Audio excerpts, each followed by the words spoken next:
If the pictures of devastation and grief don't tell the story, then perhaps the numbers will do the trick, as the unfolding humanitarian catastrophe in Gaza also becomes a development crisis.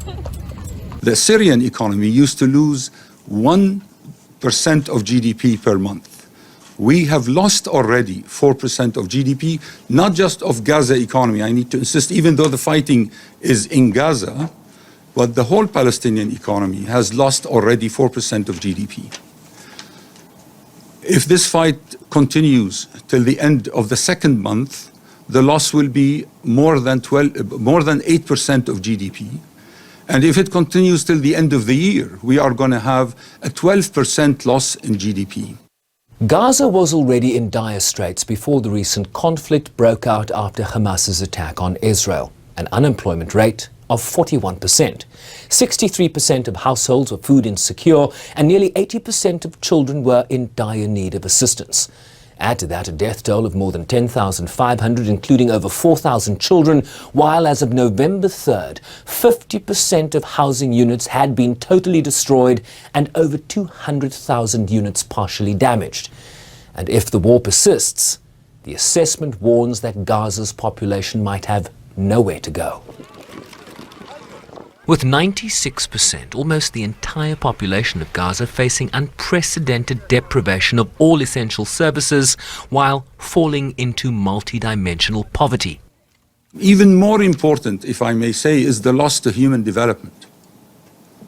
After 2 months of fighting, Palestine, and not just Gaza, would have lost 16 years of human development.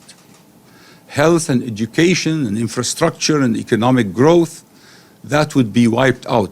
Palestine would go back to 2005. All the investments, all the work, all the hard work of the international community and the Palestinian people will be lost since 2005. 45% of UNDP's projects in Gaza have already been destroyed.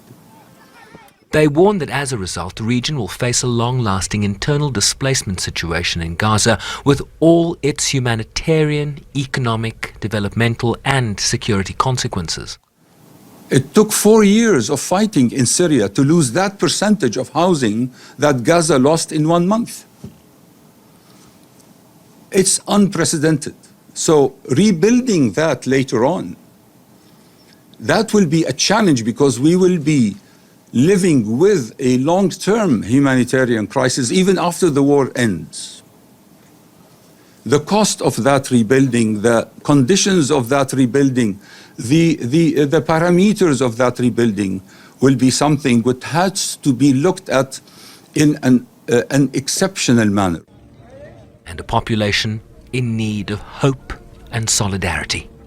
It's clear as the ongoing war on Gaza will have profound socio-economic impact on the occupied Palestinian territory as a whole. And as we discuss this critical issue on the socio-economic impact, I just want you to recognize that there is human faces behind these staggering numbers. And beyond the numbers, there are also real people on both sides of this conflict, enduring unimaginable suffering, which puts on us a moral obligation to work collectively together to alleviate their suffering and bring some glimmer of hopes as we go along.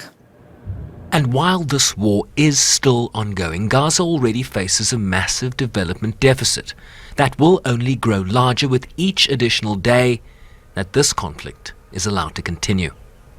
Sherwin Bryceby's SABC News, New York.